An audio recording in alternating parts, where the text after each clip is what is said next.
Afternoon, everyone. No response. Good afternoon. Good afternoon, sir. Is I audible? Good afternoon, sir. Is I audible for you? Yes, sir. Okay, fine. Okay. Yes, sir. Okay. Everyone, please switch on your videos. Hanna Salim.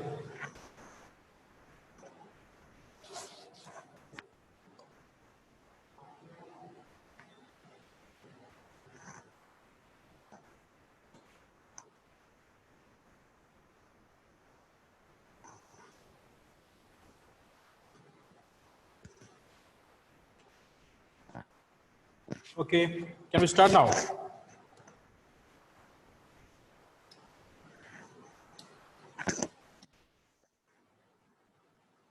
So, students, listen. Day before yesterday, the last class, we discussed about what is microeconomics. So we know that the textbook says that we want to learn this module, microeconomics.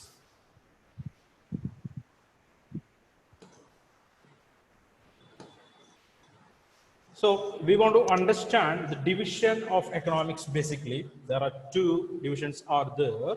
First, it is called as microeconomics. The second one, it is macroeconomics.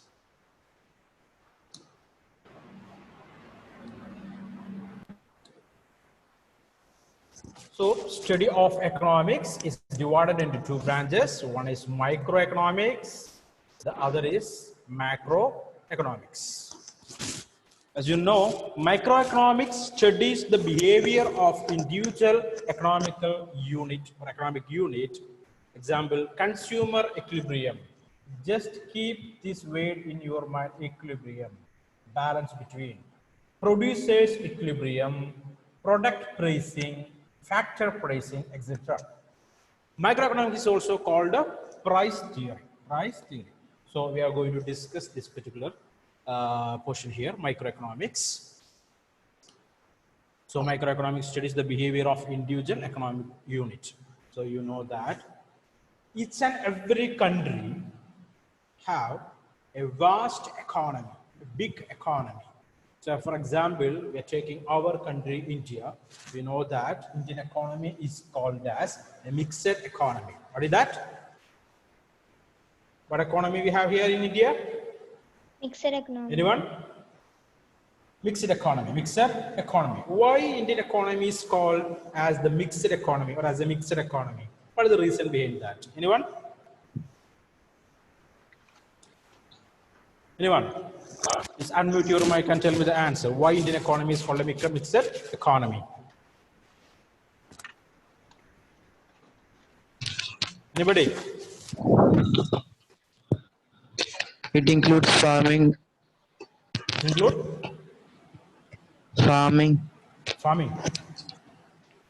Not right answer. It's not a right answer. I already told that day before yesterday that Indian economy is called a mixed economy because in India we can find both capitalist production and socialist production. Simply say so we can say public sector industries are there or public sector production is here in India and private sector production also is there. So basically capitalist economy means all the means of production is under the control of a private individual.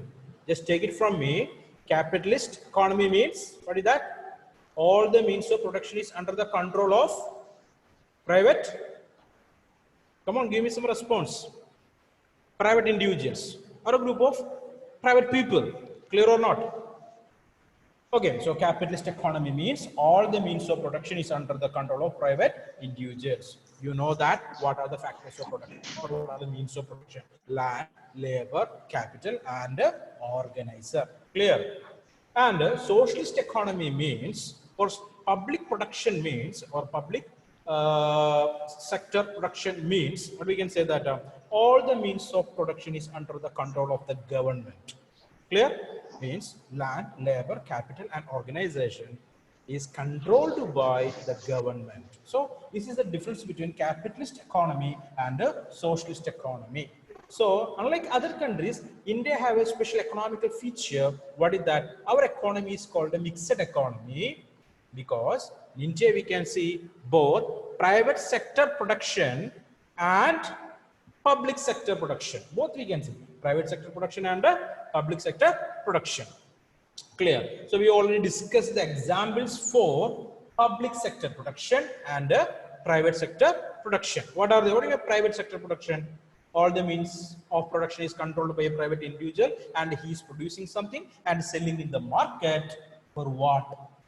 For what a private individual selling the product in the market? Anat, Anat, tell me the answer. Profit. For What is the profit. motive behind that? For profit. Profit, exactly. Okay, the private production is only for profit. Profit is the main motto behind private production or capitalist production. Next one, it is called to be public sector production. All the means of production is under the control of the government. What is the motto behind that? Basil Bashir, what is the motto behind the public sector production? What the aim? So to serve the needs of the people. Of course. Okay, here profit is at the same time. The main interest behind public production is nothing but welfare of the people of a particular country. So, India is a country, we are following mixed economy in India. Here we can find both the capitalist economical features and the socialist economical features. Okay, both the capitalist production and socialist production there. So, you can see here, economics can be divided into two branches, micro and macroeconomics. In microeconomics, I already told you that the behavior of individual economical units. Okay, so India is a vast country with a population of nearly 138 crore people, right?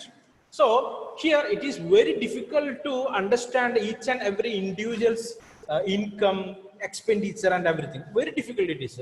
But also, for the development of a country, the government want to do that, want to know the individual economical units, income, their expenditure, behavior, everything want to know. Then only the government can plan for the future development of the country. Clear? So always in microeconomics, we are studying about the behavior of an individual or a particular person or a particular industry in single sense. Okay. So we know that in our country, there are a number of states are there, number of districts are there, number of local self units are there. Everywhere we can find a number of companies that are running only for production by the public sector or the private sector.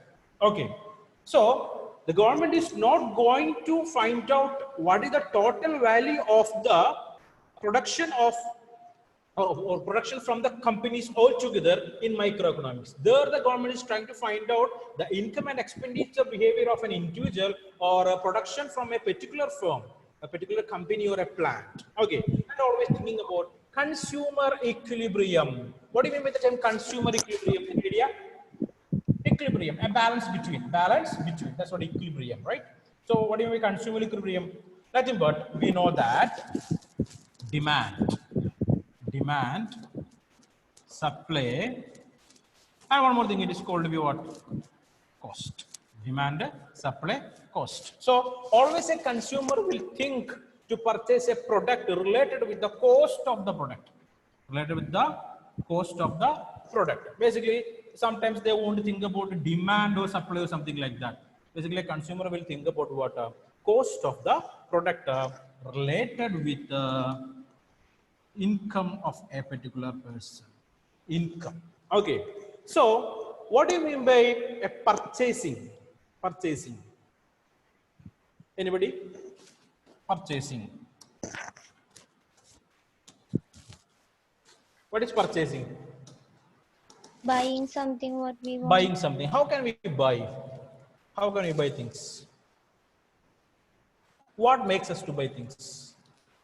There are 2-3 scenarios are there. What are they? The need for it. Of course, need for, then need to purchase. Okay, want, we require, basically we want to purchase that, need to purchase the particular product. Next one, what is next? Need to purchase a thing, then anyone? Need to purchase a product. Anything else? Tell me. What next? Money backup. Money backup. How much money is there in our pocket? Okay. Third one, it is willingness to pay for that. Okay. First of all, need. Second one, it is money backup. Third one, it is willingness to pay for it. Willingness to pay for it. Then only we will purchase a particular product. Clear? Yes or no? Is that clear or not? And we will purchase the things. Need required, money backup required, and willingness to pay for that particular product. Then only we will purchase a product. Okay. So always a consumer will think about the difference between income and cost. Income and cost of the product what we are going to purchase. Always the consumer will think about that. If it is profitable or it is not making a trouble for the budget of the consumer, then only a consumer will purchase products. Next one we are discussing about producer's equilibrium. Producer's equilibrium. Okay, the producer always will thinking about to make profit, or always they will think about to minimize the loss. We know that there are 4 factors are there for the production: land, labor, capital, and organizer or organization. Each of these factors have its own remuneration. So, remuneration. So, what is the remuneration for land? Land. Remuneration for land is a rent. What is that? Rent. Clear? Remuneration for land is a rent. Labor. What is the remuneration for labor? Wages. Remuneration for labor is a wages. Okay. Next it is land, labor, capital.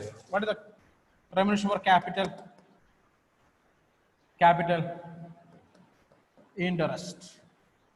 So if you are investing money in the bank, what will get back along with our investment? We will get interest. Okay. Next one it is land, labor, capital, and organizer. What the organizer will get back? So organizer is a person, those who linking all other 3 factors of production and starting a production. What he will get back? Profit? Yes or no? Tell me. Will get back profit. Yes or no? Is that correct or not? Yes. Yes, of course. The same time, one more problem is there. Sometime it will lead to what? Loss. Sometime it will lead to loss of the production will lead to loss also. With different reasons. So, organizer always taking a risk. So, the risk bearing capacity sometimes will give more profit, or sometimes chances are there for loss also. Okay, so the producer always thinking about all these factors, how much money want to invest, how much profit will come, or how much profit he can make, or always trying to thinking about minimizing the loss. Next one, factor pricing. So you know that we will fix price for the commodities. If you are a producer, it's our responsibility. Even government also sometimes will interfere to fix the price for each and every commodity. So it's called factor pricing. What are the factors are there related to the commodity? What making changes in the price of a commodity? Okay, 2 things are there. One is called the demand, the other is called the supply. So what do you mean by demand? Demand.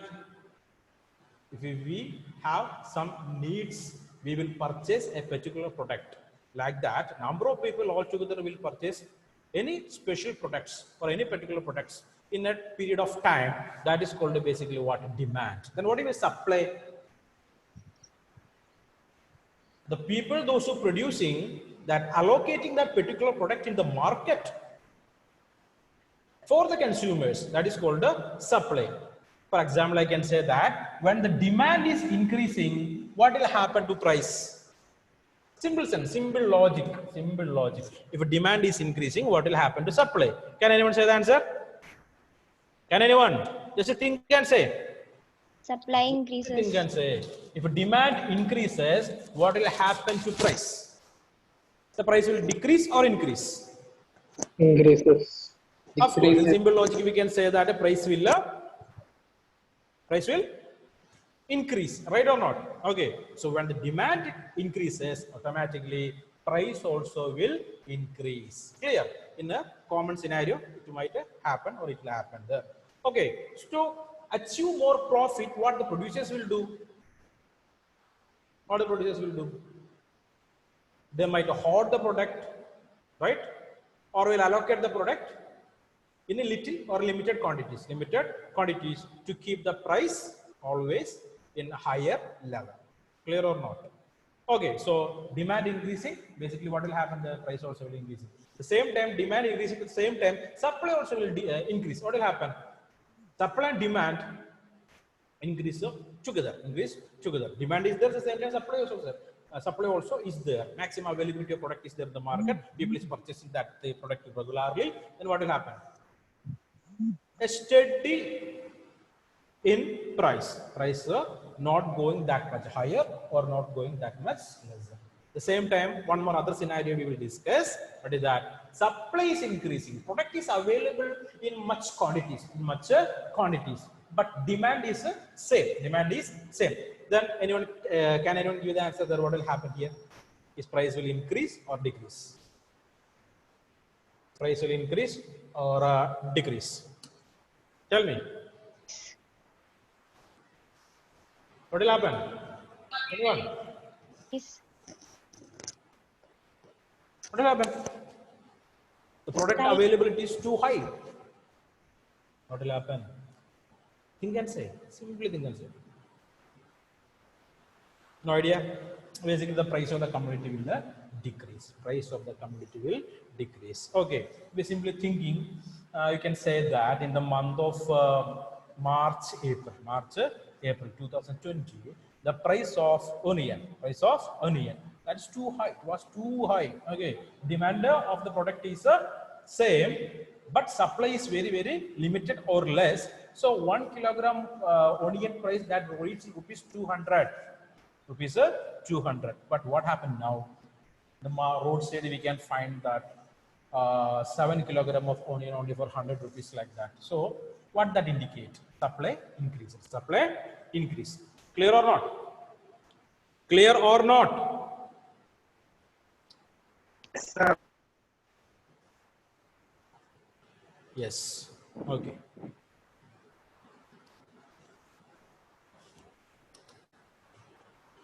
Okay, so we discussed here in microeconomics. Microeconomics studies the behavior of individual economic unit. Example: consumer equilibrium, producers equilibrium, product pricing, factor pricing. So next point it is going to be factor pricing. What do you mean factor pricing? Factor pricing. It is something related with the producer. So how much money he or she or that group of people want to send it to produce a particular product. Okay, how much they can spend to produce a product. Okay, so they, first of all, we know that an organizer or a producer, he want to invest his money on the three factors of production like land, labor, capital. Land, labor, and capital. Capital itself, money only, but there are two types of capitals are there. Fixed capital is there, and physical capital also is there. The same time, labor that coming under human capital. Just keep it in your mind that. Okay, so it's called to be factor pricing. Okay, so always a producer will think by providing cheap labor cost or pay low interest or pay low rent, how can reduce the cost of production? If you want to think one thing in your mind, that if the cost of production is reducing, what will happen to the profit? Anjo, tell me, cost of production is less to produce a product, then what will happen? What will happen to the price? Anjo, I can't hear you, Anjo. Adul, just switch on your video. Tell me, Anjo. No. Decrease. Huh? If we are able to reduce the cost of production, basically what will happen? Profit will increase. Keep it in mind. What is that? If we are able to reduce the cost of production, we can increase the profit. Increase profit, right? Okay, so that's what microeconomics. Again, I am discussing with you people that microeconomics It's a study. So basically studies about the behavior of individual economic units, consumer equilibrium, producers equilibrium, product pricing, factor pricing, etc. So microeconomics is also called price theory because it is almost related with the cost of the production, income of the consumer, and the capacity to purchase a product. Clear? So next one we are discussing about the macroeconomics. Sorry, macroeconomics. So what do you mean macroeconomics? Macroeconomics studies a behavior of economy as a whole.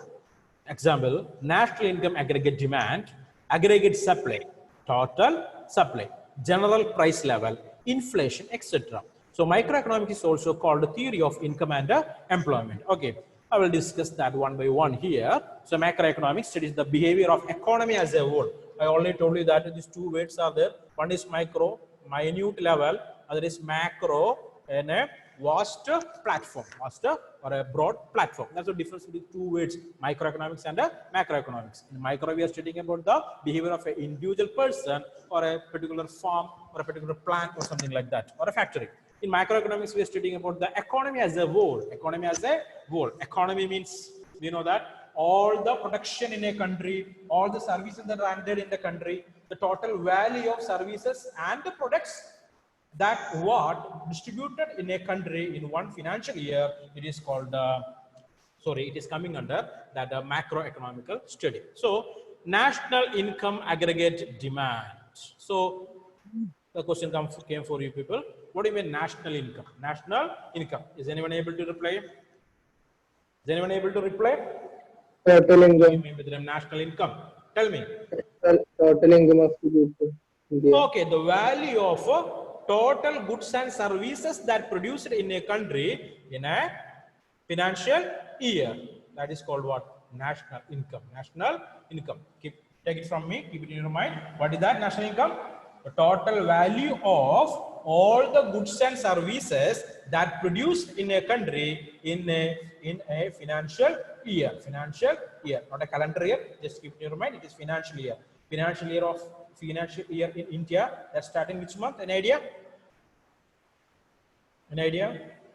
April 1st. Very good. April 1 to next calendar year is March 31st. That's what the financial year in India. Just keep it in your mind. Okay. So national income aggregate demand. So national income aggregate demand, total demand for different commodities in the country, aggregate supply, total supply of goods that available in the market, general price level, what is the price of each and every commodity in a particular year, inflation.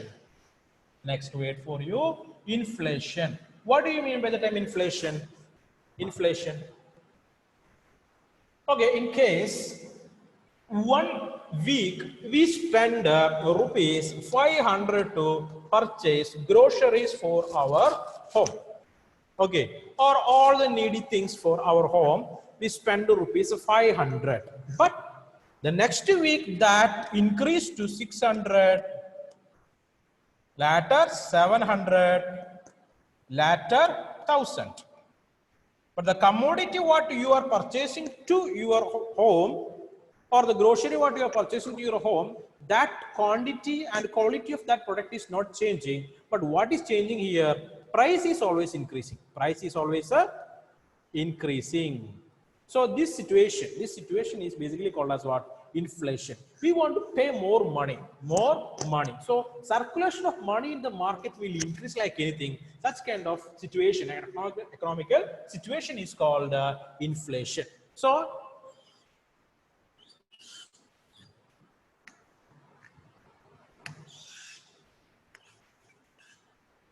keep it in your mind. So macroeconomics means it is the study. Basically, it is studying about the economy as a whole, national income, aggregate demand, aggregate supply, general price level, inflation, etc. So macroeconomics is also called the theory of income and employment. Theory of income and employment. Just keep it in your mind or write somewhere. What is that? Macroeconomics is also called the theory of income and employment. Study of theory of income and employment. Okay. Next one, we already discussed that. For your understanding, one more time we will discuss that. What do you mean by an economy? What do you mean by an economy?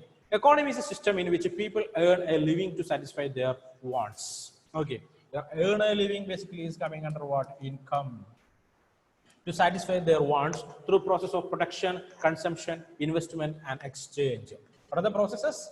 Production process, consumption, investment, and exchange of goods or services. Clear? Okay, so this altogether, this activity altogether is called what? An economy here. Okay, so production, you know that, consumption, you know that, investment. Okay, what do you mean investment? The balance money in every month or every financial year that we are investing for further production, or we are investing that money in banks, or we'll purchase gold and keep it as an investment, that all coming under the term of investment, and exchange of goods to make more profit. Okay, so again, we want to discuss the problems in an economy. Problems in an economy. We can find various problems in an economy because India's economy is the largest economy. So problems also that too high in Indian economy. So economic problem is the problem of choice arising from use of limited means which have to alternative use for the satisfaction of various wants or various needs. Okay, here you want to understand one thing. So you already know that what do you mean by the term resources? What are resources? Can anyone say what are resources? What are resources? Resources are those which satisfy our needs. Okay, resources are the things basically we are using to satisfy our needs. Is it clear? Okay, simply say so. Whatever the thing which has some utility and value. Utility and value. Okay, what are the thing which has utility and value is basically called as resource. Okay, so in economic problem is the problem of choice arising the use of limited means. So resources are always limited. Resources are always limited. Okay, one day whatever may be or whatever resource, it will meet its end. Okay, it will finish. So resources are limited. So the same time we want to understand one more thing. It is each and every resources have alternative uses. For example, in this sense we can say that we have 5,000 rupees with us. 5,000 rupees with us. Our aim to purchase a bicycle. A bicycle. We want to purchase a bicycle. Okay. So what is the amount with us? 5,000. Right. So what is our need? We want to purchase a bicycle. The same time something happened to us. What is that? Any of the family member or any of our relative, any of our friend, they met some health issues. So we want to sacrifice one thing. What do you want to sacrifice here? To purchase a bicycle. We will delete that idea from our mind. Instead of that, the money might we will give to our friends or relatives or family members, those who in need. So money have alternative uses. Like that, all the resources have alternative uses. Just keep it in your mind. Again, reading the same, economic problem is the problem of choice arising from the use of limited means, limited resources. Here, limited means limited resources, which have the alternative use for the satisfaction of various wants or needs. Clear? Yes or no? Is that clear or not? No response? Tomlin George. Yes, sir. Okay, tell me, Tomlin George, what are the problems we are facing in an economy? Any idea? Just give me some. Sir, limited availability of resources. Okay, limited resources availability of resources are limited, correct? Then Increasing population. very good, increasing population, understand. Then Scarcity. Adi, Aman and Anjo, please turn on your cameras. I can see you. You are hiding somewhere. Hadi, Aman. Okay. Okay. So that's clear for you, right? So here discussing about the causes of economic problems are, first of all, unlimited human wants. Okay. There is no limit for human wants or human needs. Next one, limited economical resources. Income is limited always. Income is limited. So do you know any particular person, those who have unlimited income or unlimited wealth with him? Nobody is there. Okay. Next one, alternative uses of resources. Okay. Resources, whatever is even money or whatever any other resources, it has alternative usage. So always we need to think about how to utilize the resources. Always we give preferences. Okay. We will always make the best use of resources. Best use of resources. These are the basic problems we can find in an economy. First of all, unlimited human wants. What do you mean unlimited human wants? Okay, for simply we can explain how like this. So there are needs are there. Yeah, all we have needs. What are they? What are the needs there? Needs can be classified into three. Classified into three. What are they? I told you once. Remember? Anyone? Of course, necessities, Comfort. comforts. Three. Third one, luxuries. Very good. Okay, who told that answer? Aishwarya. Yes. Right? Yes, sir. Okay, very good. So these are the three divisions of our needs. Basically, we can divide it into necessaries, comforts, and luxury. So human wants are unlimited, but the resources called income, it is limited. Income is limited. So always the people are satisfied or dissatisfied related with the income and the capacity to spend money. What are you thinking? Subham Paul, tell me. Each and every human being in the world or in our country or in our locality, are they satisfied with their income? What is your comment? Tell me, Subham Paul. No, sir. No, that's the correct answer. No, not at all. Because human wants are unlimited. Always we are thinking from necessaries to comforts, comforts to luxuries, comfort to luxury. It's like that. A person, those who don't have a leg is mutilated because of any medical reason or something, he always thinking about having two legs, having two legs. The person those who have two legs, don't have a bicycle, will think about purchase a bicycle to travel somewhat faster, right? Okay, the person those who using a bicycle might have a thinking in mind that he want to purchase a motorbike for somewhat easier mobility. Clear? But Yes, sir. yes or no? Yeah. The person those who have a bike will think about, oh, I want to purchase a car because I can escape from the downpour or the heavy rain. Right. So always it will fluctuate from necessity to comfort, comfort to luxury. Clear? Is it clear or not? So that's what Yes, sir. unlimited human wants. Next one we're discussing about the limited economical resources. Limited economical resources. What do you mean by that? Our wages or our income, it is always limited. Always limited. I already told you that Limited. we are unable to find a particular person or any individual with unlimited wealth with him. Unlimited wealth with any particular individual is impossible factor. All right. So next one is alternative uses of resources. Each and every resource have alternative uses. So always will think about or always will giving preference to best next use of the resource. Clear? Clear or not? Clear or not? Yes, sir. Okay. Okay, everyone. Now